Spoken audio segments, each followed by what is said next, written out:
Hi there. Today we'll be showcasing how to return your car from the rental place that you rented your car from.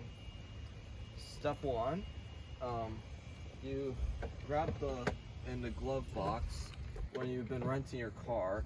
You should at least have one of these. These are a lockbox, and these are made by a variety of people. This one's a Keyguard Pro, and well, they hold the keys.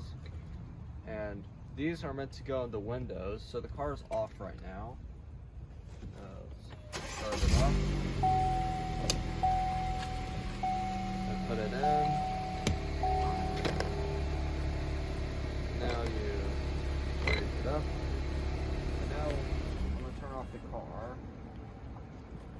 Alright, and also the place, this should all be happening while you're at the dealership, not when you're at home right now.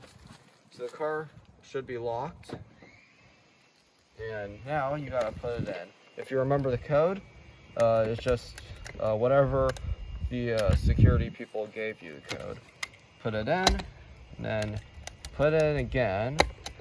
It's in, and voila! Your car is back. Your rental car is ready for renting again, or something like that, and now you're good. Hope you enjoyed the video.